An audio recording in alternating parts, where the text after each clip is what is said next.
أصلها ثابت وفرعها في السماء. والصلاة والسلام على من الذي بنى لنا بيتا صيتها في الآفاق والأنحاء. أما بعد، فأعوذ بالله من الشيطان الرجيم. بسم الله الرحمن الرحيم.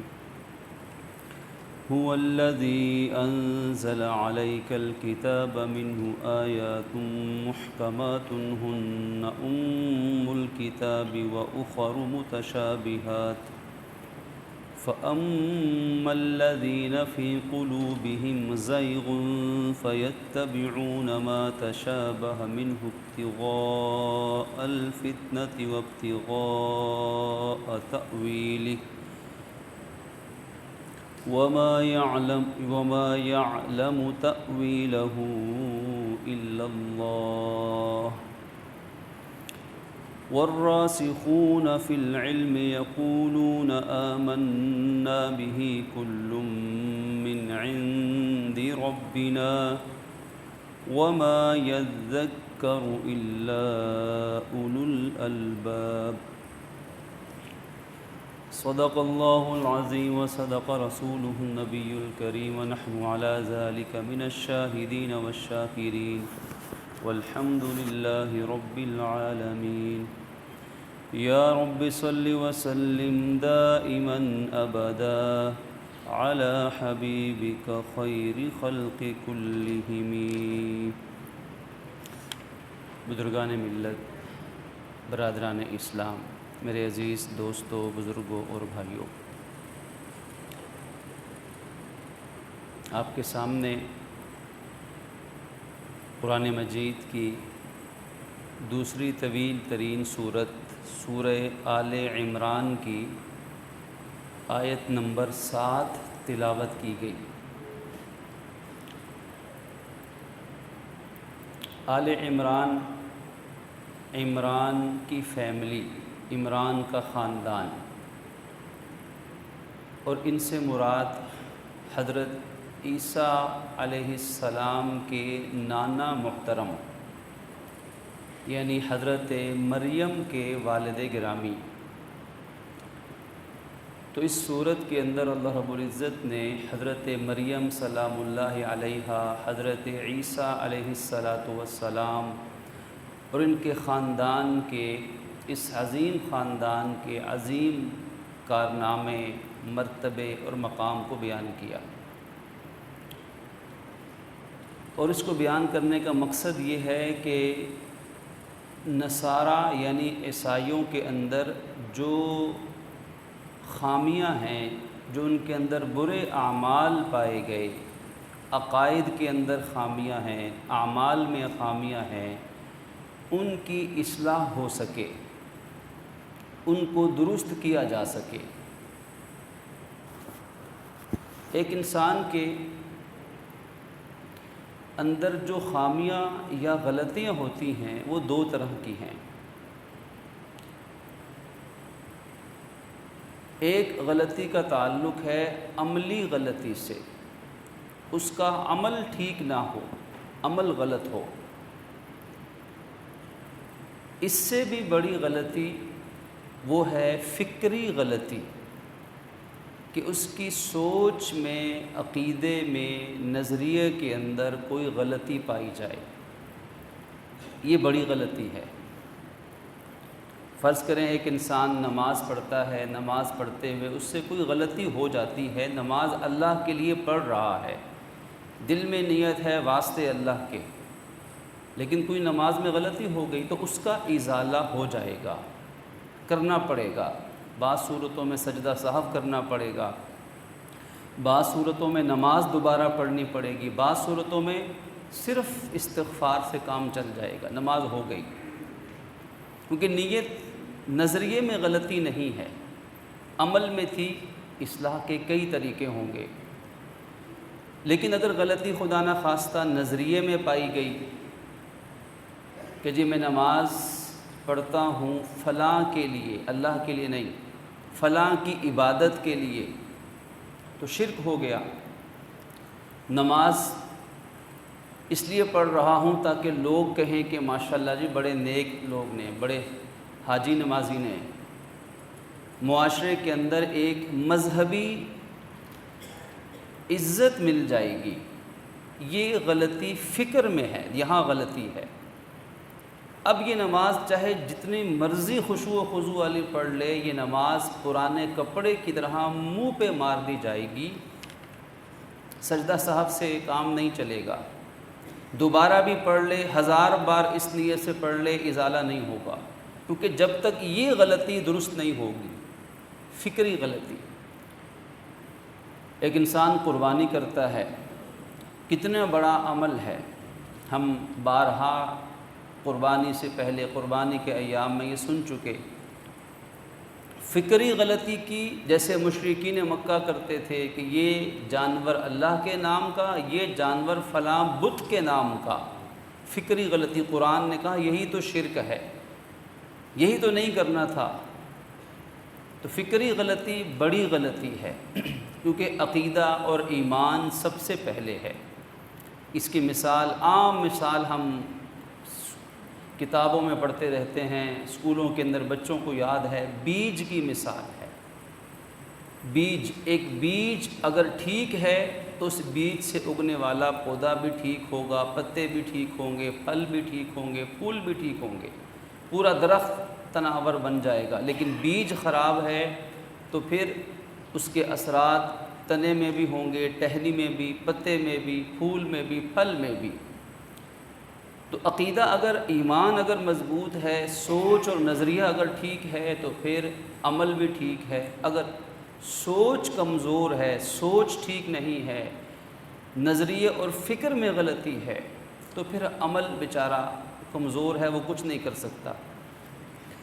تو اس سورہ آل عمران میں اللہ رب العزت نے اسی سوچ کو ٹھیک کرنے کے لیے کہ حضرت عیسیٰ علیہ السلام کے بارے میں یہ نظریہ رکھو، حضرت مریم کے بارے میں یہ سوچ رکھو، ان کی سوچ بالکل ٹھیک تھی۔ حضرت مریم، حضرت عیسیٰ، حضرت عمران، حضرت زکریا، حضرت یحییٰ علیہم والسلام، یا حضرت عزیر علیہ السلام جن کو یہودیوں نے بیٹا مانا، یا حضرت موسیٰ علیہ السلام جو کلیم اللہ ہیں، سارے پیغمبروں کا نظریہ عقیدہ توحید تھا اور اللہ رب العزت کی اطاعت کا عقیدہ تھا۔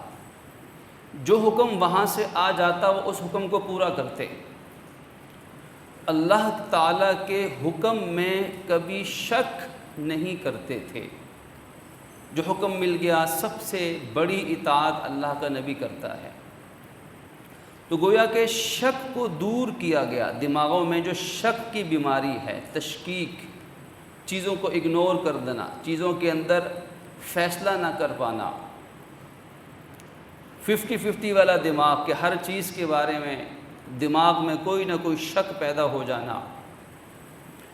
تو یہود و نصارہ نے سب سے پہلے یہ کام شروع کیا کہ لوگوں خود بھی اللہ کے احکامات کے اندر شک انہیں ہونے لگا اور لوگوں کے دماغوں میں بھی وہ یہ کام کرنے لگ گئے۔ اور آج کے دور میں سب سے بڑا فتنہ یہی ہے جس کو ہم تشکیک کا فتنہ کہتے ہیں، کہ چیزوں کے اندر شک ڈال دینا۔ آج یہود و نصارہ یہی کر رہے ہیں، مستشرقین یہی کر رہے ہیں۔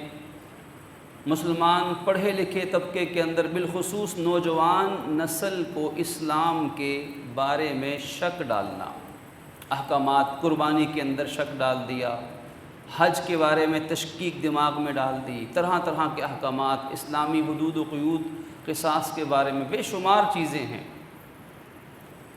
اب دیکھیے کہ یہود و نصارہ میں شک کس درجے کا تھا کہ حضرت موسیٰ علیہ السلام نے فرمایا کہ دیکھو یہ جو میں کتاب تمہارے پاس تورات لایا ہوں، اللہ سے ہم کلام ہوا ہوں، 40 دن 40 راتیں اعتکاف اور روزے اور عبادت کے بعد اللہ نے یہ کتاب تمہاری ہدایت کے لیے دی ہے، رب نے دی ہے۔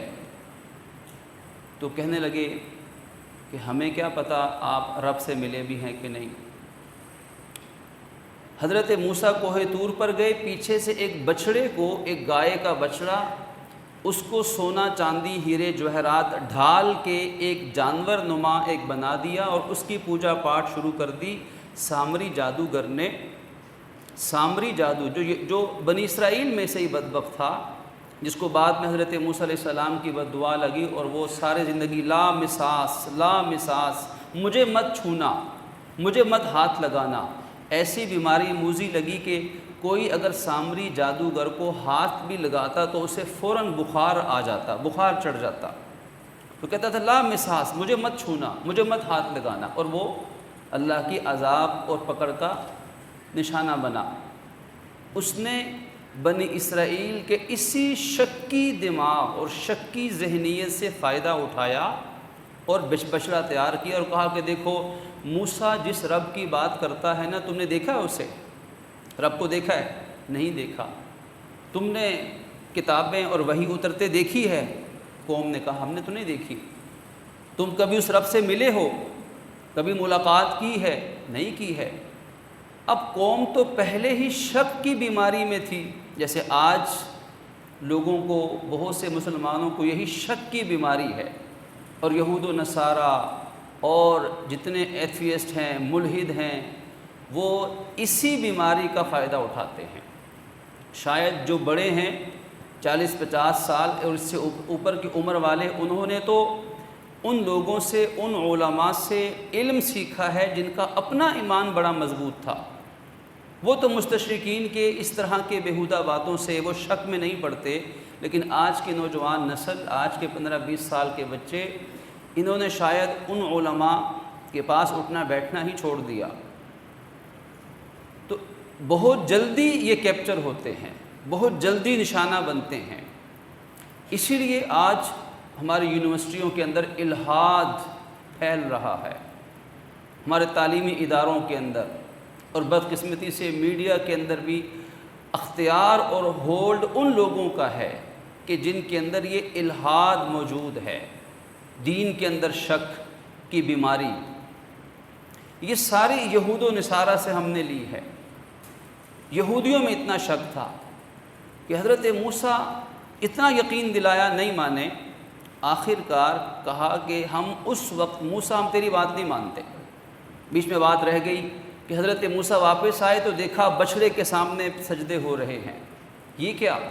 غصہ آیا، اس بچڑے کو اٹھایا، آگ میں جلا دیا، ان کو بھی سزا دی، اور اس سامری جادوگر کو بد دعا دی، جس کا بھی ذکر ہوا کہ اللہ کے عذاب کا نشانہ بنا۔ قوم کو بھی سزا ملی، بدترین سزا، سخت سزا ملی۔ وجہ کیا بنی؟ اس فکر اور نظریے کی غلطی جس میں شک پنپ رہا تھا، اللہ کے حکموں کے اندر شک کرنا، اور ایسا راستہ نکالنا، ایسی بات ڈھونڈنا کہ بس عمل نہ کرنا پڑے، بے مقصد باتیں، بے فائدہ باتیں، فضول سوالات۔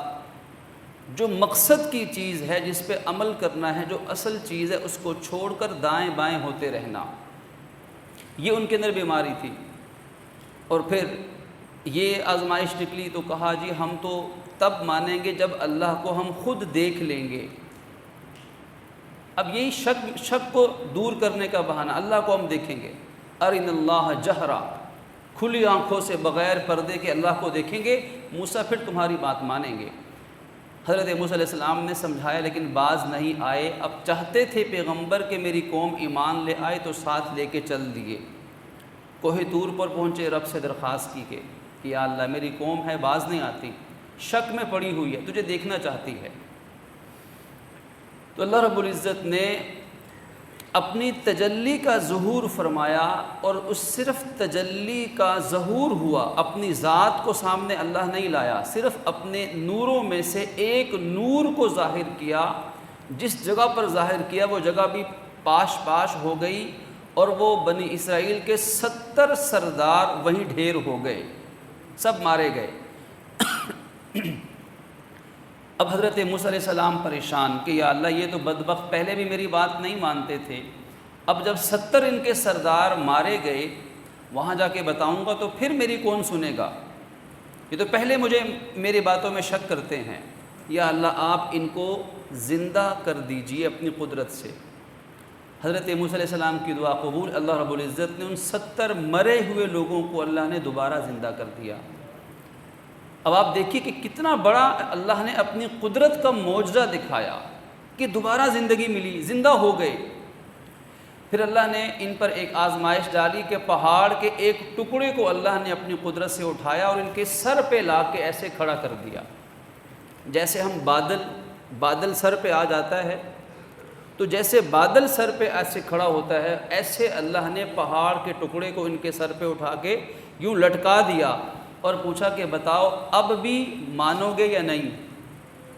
یعنی بالفاظ دیگر ابھی بھی کوئی تسلی اگر رہتی ہے تو بتاؤ، وہ بھی کروا دیتے ہیں۔ ابھی بھی شک دور ہوا کہ نہیں؟ یا اللہ ہم مان لیتے ہیں۔ یہاں اقرار کیا، قول قسم کیے، جب طور سے نیچے پہنچے، اپنی قوم میں پہنچے، وہاں جا کے پھر منکر ہو گئے، پھر انکار کر دیا۔ ہم نے تو رب کو دیکھا ہی نہیں، ہمیں تو ابھی پورا یقین ہی نہیں آیا۔ تو پھر جو ان پر آزمائشیں آئی ہیں، قرآن بھرا پڑا ہے، اب پڑھ لیجئے، قرآن میں ہر جگہ ان کی ان آزمائشوں کا ذکر ہے کہ ان کے اندر جوں جوں دوا کی مرض بڑھتا چلا گیا، تو شک وہ بیمار۔ اور آج بھی یہود و نصارہ وہ یہی کر رہے ہیں کہ مسلمانوں کے اندر شکوک و شبہات پیدا کر رہے ہیں، اور دین کا کوئی حکم ایسا نہیں ہے، نہ عقائد میں، نہ عبادات میں، نہ دیگر معاملات میں، آیات کے اندر، احادیث کے اندر، ہر حکم کے اندر، ہر حکم کے اندر، اپنی تفصیلات کا وقت نہیں، انشاءاللہ کبھی اس کی وضاحت بھی ہو جائے گی۔ دین کا ایک حکم ایسا نہیں، صرف قربانی کا مسئلہ نہیں ہے، دین کا کوئی حکم ایسا نہیں جس میں یہود و نصارہ نے مسلمانوں کے اندر شک ڈالنے کے لیے پوری کوشش نہ کی ہو، اور مسلمان شک میں پڑے ہوئے ہیں۔ اور وہ جو قیامت کی نشانیاں ہیں کہ مسلمان ہوں گے لیکن شراب کو حلال سمجھیں گے۔ آج بھی جائیں یورپ میں، بہت سے مسلمان شراب پیتے ہیں حلال سمجھ کر کہ یہ تو سائنٹیفک، یہ تو مشینوں سے بنی ہے۔ سود کو حلال سمجھ لیا گیا، ریشم مردوں کے لیے حلال سمجھ لیا گیا، سونے کا استعمال، کوئی چین، انگوٹھی، کوئی زیور، کوئی ایسی چیز جو مردوں کے لیے استعمال حرام ہے، اس کو حلال سمجھ لیا گیا۔ ایسی بے شمار مثالیں ہیں کہ جن میں مسلمان شکوک و شبہات میں پڑ گئے، اور ان کا طریقہ واردات کیا ہوتا ہے قرآن مجید نے اس کو بیان کیا ہے، وہ آج ہمیں سمجھنے کی ضرورت ہے۔ وہ کیسے لوگوں کو گمراہ کرتے ہیں۔ سورہ آل عمران کی آیت نمبر 7 ایک حوالہ ہے، قرآن مجید میں ایسے درجنوں حوالے ہیں جس میں اللہ رب العزت نے ہمیں پہلے بتا دیا تھا کہ ذرا آؤ قرآن کی طرف اور ذرا سمجھو یہود و نصارہ کیا ہیں، تاکہ تمہیں ان کا طریقہ واردات بھی سمجھ آئے اور تمہارا ایمان، تمہارا عمل محفوظ ہو جائے۔ لیکن بدقسمتی سے آج قرآن مجید کو سمجھنے کے لیے مسلمان کے پاس اتنا وقت نہیں جتنا دنیا کے پڑھنے اور سمجھنے کا وقت ہے۔ کسی کو یہ قرآن، حدیث، دین کا فہم، کسی درس میں بیٹھنا، کسی عالم سے دین سیکھنا، ایسا بہت کم میسر آتا ہے۔ لہٰذا قرآن سے چونکہ دوری ہے، اس لیے ہم ان کو سمجھ نہیں پا رہے، ان کی ہمیں پہچان نہیں۔ وہ ہمیں پہچانتے ہیں بہت اچھی طرح، ہم انہیں نہیں پہچانتے۔ اللہ عز و جل فرماتا ہے کہ فَأَمَّا الَّذِينَ فِي قُلُوبِهِمْ زَيْغٌ، کہ وہ لوگ جن کے دلوں کے اندر ٹیڑھ ہے، ٹیڑھا پن ہے۔ زیغ کا کہتے ہیں زنگ کو، کجروی ہے، ٹیڑھی طبیعت ہے، ٹیڑھا مزاج ہے۔ یہ ٹیڑھا مزاج کیا ہوتا ہے؟ زیغ ٹیڑھا مزاج، سمجھنے کے لیے عرض کر رہا ہوں۔ ایک آدمی سلیم الطبع ہوتا ہے، اس کو جو اچھی بات ملے اس پہ عمل کرتا ہے۔ فرض کریں بیٹا ہے، بیٹی ہے، ماں باپ جو حکم دے کہ بیٹا یہ کام کرو اور یہ نہیں کرو، وہ سیدھا ماں باپ کے حکم پہ چلتا ہے۔ ماں باپ نے کہہ دیا بس مان لینا ہے۔ استاد نے کہا بیٹا یہ والا سبق یاد کر لو، یہ لیسن ایسے کرنا ہے، اس کو اتنے وقت میں کرنا ہے۔ اب جو استاد نے کہہ دیا بس آمنا و سلمنا، سمعنا و اطعنا، بس اس پہ عمل کیا جائے گا۔ اب یہ ہے سلیم الطبع کہ جب اس کو کوئی با اعتماد ہستی کچھ کہہ دے تو بس وہ اس پہ عمل کرے گا، یہ سلیم الطبع ہے۔ لیکن ایک ہے قبیح الطبع، جس کی طبیعت میں ٹیڑھ پن ہے، وہ ہر بات جو عمل کا حکم دیا جائے گا پہلے تو اس میں اس کو مانے گا نہیں، اگر مجبوراً کوئی عمل کا موقع آ جائے گا تو اس میں شک کرے گا، اس میں طرح طرح کے ہیلے بہانے تراشے گا اور کچھ نہ کچھ دائیں بائیں سے نکلنے کی کوشش کرے گا کہ مجھے عمل نہ کرنا پڑے، اگر عمل کروں بھی تو اپنے خواہش نفس کے مطابق کروں، جیسے میری مرضی ہو بس مجھے ویسے ویسے عمل، میری مرضی کے خلاف مجھے کچھ نہ کرنا پڑے۔ یہ وہ شخص ہے جو کسی کی نہیں مانے گا، صرف اور صرف خواہش نفس کا غلام ہے۔ جو قرآن نے کہا نا، کیا تم نے اس شخص کو دیکھا ہے جس نے اپنی خواہش نفس کو، دل کی مرضی کو اپنا خدا بنا لیا ہے؟ اس کا خدا اس کا یہاں موجود، خواہش اس کی، جی یہ چاہتا ہے، جی میں یہ آتا ہے۔ تو اس کی طبیعت میں اعتراضات ہیں، اس کی طبیعت میں شبہات ہیں، یہ ہر چیز میں سے بال کی کھال اتار کے، جیسے بنی اسرائیل سے ہی کہا گیا تھا سورہ بقرہ کے اندر گزری اس سے پہلے کہ تم گائے ذبح کرو، اچھا جی کون سی گائے ذبح کریں، کیسی ہونی چاہیے، بہانے تراشنے لگ گئے۔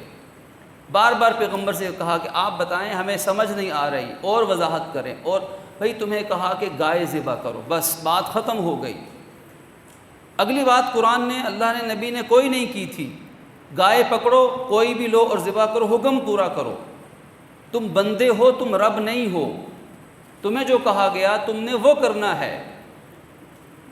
جن کی طبیعت کے اندر خرابی ہو وہ اپنے آپ کو بندے نہیں سمجھتے، اپنے آپ کو خدائی کے منصب پر بٹھانا چاہتے ہیں۔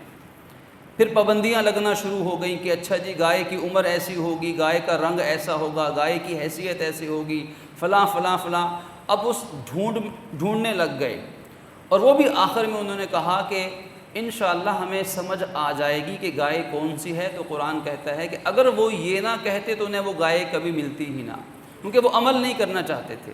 آخر کار وہ گائے ملی، ایک ہی تھی اس زمین کے اوپر، اور وہ بھی کسی غریب کی ہوگی۔ اس نے بھی پھر اللہ کے حکم سے جتنا اس کو بیچا، کہ گائے کا جو چمڑا ہے، اس کی جو جلد ہم نے اتاری، ابھی مشاہدہ کیا ہم نے عید پر، بچوں نے بھی کیا، وہ پوری گائے کی جو کھال تھی وہ اتاری، اس کے اندر سونا چاندی بھر کر اس کی قیمت وصول کی۔ اب وہ بھی یہ نہ کرتے اگر وہ ان کے اس شک کو اللہ یوں دور اس کو بند نہ کر دیتا۔ تو جو عمل کرنا چاہتے ہیں ان کے لیے اسلام بہت واضح ہے، اسلام کا ہر حکم بالکل واضح ہے، اور صدیوں سے اسلام چلا آ رہا ہے، کوئی شک کی بات نہیں ہے۔ لیکن جن کے دل میں ٹیڑھ ہے، پتہ نہیں نبی نے یہ بات کہی ہوگی نہیں کہی ہوگی، اتنے سال گزر گئے، پتنی صحابی بھول تو نہیں گئے، صحابہ کرام کے اوپر اعتراضات، اچھا فلاں صحابی نے یہ کیا، فلاں صحابی نے یہ کیا، فلاں نے یہ کہا، فلاں نے وہ کہا، فلاں کتاب میں تو یہ لکھا ہے۔ اب صحابہ کرام کے اوپر بدگمانیاں شروع، معاذ اللہ۔ پھر ان کے بعد نیچے ائمہ کرام، تابعین کرام، محدثین عظام، حتیٰ کہ علماء کرام، اپنے زمانے کے پچھلے علماء سلف، اکابرین امت کے گزرے ہوئے ان بزرگوں کے اوپر اعتراضات، بزرگان دین پر ان کو برا بھلا کہتے رہنا، ہر وقت سوچ اور زبان ان کے بارے میں چلاتے رہنا۔ آپ کو ملیں گے ایسے بہت سے لوگ کہ جن کی تحقیق شروع بھی علماء، بزرگان دین، صحابہ، اہل بیت اور ان بڑوں پر جنہوں نے زندگیاں لگا کے آج دین ہم تک جو پہنچا ہے، ان کے اوپر شروع بھی ان پر اعتراض اور ختم بھی ان پر اعتراض۔ ہر چیز میں ان کو یہ سمجھنا کہ جو مجھے سمجھ آیا ہے وہ ان کو سمجھ نہیں آ سکا۔ میرا خیال یہ ہے، میں اس آیت سے یہ سمجھا ہوں، میں اس حدیث سے یہ سمجھا ہوں۔ یہ جو میں بیچ میں ہے یہی ہے زیغ، جو قرآن نے کہا کہ جن کے دلوں کے اندر کجروی ہے، ٹیڑھ پن ہے، بھئی عمل کا حکم ہے بس عمل کرو۔ اب ہر ایک پر، اپنے بڑوں پر بدگمانی کرنا، صحابہ، اہل بیت، تابعین، ائمہ، محدثین۔ اللہ رب العزت فرماتے ہیں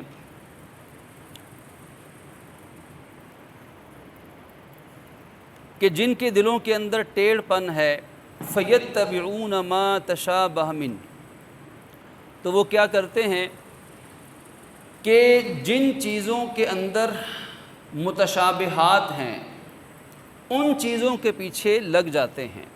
جو واضح حکم ہے اسے نہیں مانیں گے، جن چیزوں کے اندر کوئی شک پایا جاتا ہے، جو واضح نہیں ہیں، ان کی تحقیق میں لگ جائیں گے۔ اب حضرت آدم علیہ السلام نے حضرت حوا کو حق مہر کیا دیا، اس کا سوال کہاں ہونا ہے، کس سے؟ یہ ایک مثال ہے، یہ ایک مثال ہے، ایسی بے شمار باتیں ہیں۔ پھر فرمایا کہ یہ ایسی باتوں کے پیچھے لگتے ہیں اور ان کا مقصد کیا ہے، ایسا کیوں کرتے ہیں؟ ابتغاء الفتنہ، یہ اصل میں فتنہ پھیلانا چاہتے ہیں۔ فتنہ کیا ہے؟ لوگوں کو آزمائش میں ڈالنا، لوگ شک میں پڑ جائیں کہ پتہ نہیں یہ حکم اسلام کا ہے بھی یا نہیں ہے، یہ دین کے احکامات سے پیچھے ہٹنا شروع کر دیں، ان کو تو اللہ تعالیٰ کی توحید میں، اللہ تعالیٰ کے وجود میں، قرآن اللہ کی وحی ہے کہ نہیں ہے، ایسی چیزوں کے بارے میں شک میں لوگوں کو ڈالنا، یہ فتنہ پیدا کرنا چاہتے ہیں۔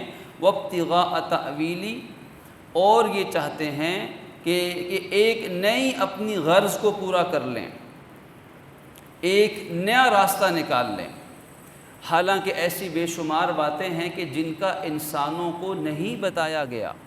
وما یعلم تأویلہ الا اللہ، اور حالانکہ ان باتوں کا مطلب اللہ کے سوا کوئی نہیں جانتا۔ اب تحقیق بری چیز نہیں ہے، ریسرچ، قرآن نے ریسرچ کروائی انسان سے، لیکن مجھے یہ بتائیے کہ آج اگر ایک انسان یہ تحقیق کرنا شروع کر دے، اپنے تحقیق اور اپنے تھیسس کا موضوع یہ رکھے کہ میں تحقیق کر رہا ہوں کہ آسمان نیچے ہے کہ زمین نیچے ہے، یہ جو اوپر ہے وہ آسمان ہے اور جہاں ہم کھڑے ہیں یہ زمین ہے، میری تحقیق کا موضوع یہ ہے۔ ہو سکتا ہے کہ ہم آسمان پہ کھڑے ہوں اور اوپر زمین ہو، امکان تو ہر چیز کا نکل سکتا ہے۔ اب اس پہ کوئی تحقیق شروع کر دے، زندگی لگا دے، کس کام کی یہ تحقیق؟ ایسی باتیں کہ جن کا تعلق، جن پر دین منحصر نہیں، جو بالکل ایبسلوٹ ہیں، ہر طرح سے وہ قطعی اور یقینی باتیں ہیں، ان قطعی یقینی اسلام کے اندر ثابت شدہ باتوں کی تحقیق میں پڑ جانا، جس سے خود بھی شک میں اور بھی شک کے اندر مبتلا ہو جائیں۔ یا فرض کیجئے کسی آیت، کسی حدیث کا ایسا مطلب نکالنا کہ جو مطلب صحابہ کرام اور بڑوں نے تسلیم ہی نہیں کیا، کسی مسئلے میں اختلاف ہے، کچھ صحابہ کی رائے اس طرف ہے، کچھ کی رائے اس طرف ہے، یہ ان ساروں کو بائی پاس کرتا ہے، ساروں سے کہتا ہے کہ ان کو دین سمجھ نہیں آیا، میں ایک تیسری چوتھی نیا مطلب نکال رہا ہوں، ایک نئی بات مجھے سمجھ آئی، ان کو سمجھ نہیں آ سکی تھی، ان سب سے غلطی ہوئی، میں سمجھا ہوں۔ تو یہ ہے وہ کام جو کہ وہ لوگ کرتے ہیں جن کے دلوں کے اندر کجروی و قرآن کے مطابق فرمایا کہ ایسی باتوں کا مطلب اللہ کے سوا کوئی نہیں جانتا۔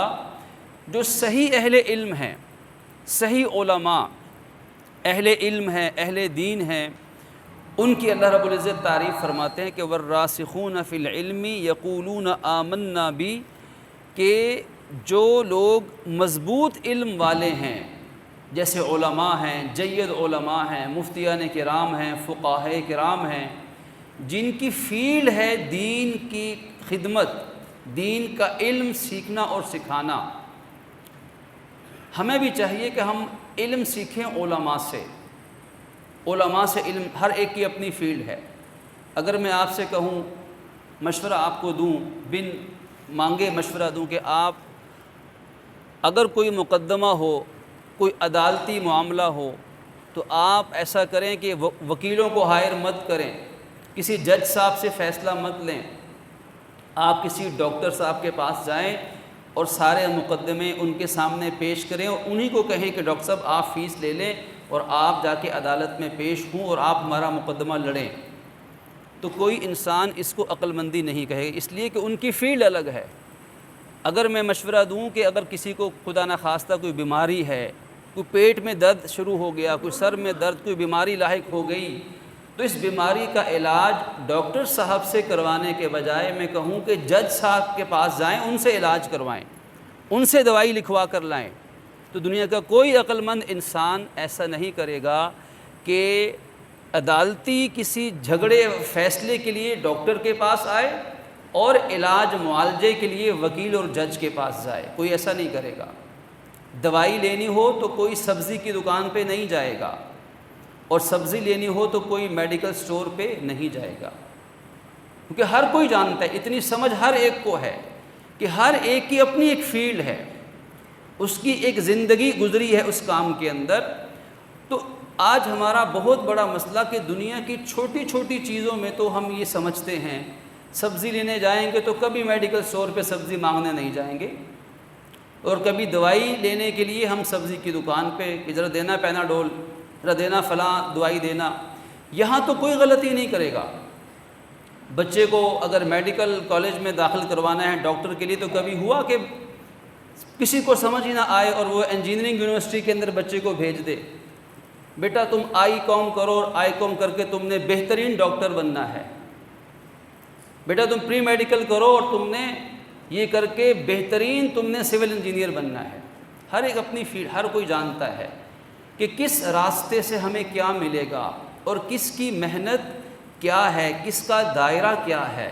بس اتنی سی گزارش ہے کہ جب کسی نے دین سیکھنا ہو تو جید علماء سے سیکھیں، کیونکہ ان کی فیلڈ ہے۔ دین کی تشریح ہمیں علماء کے سپرد کر دینی چاہیے۔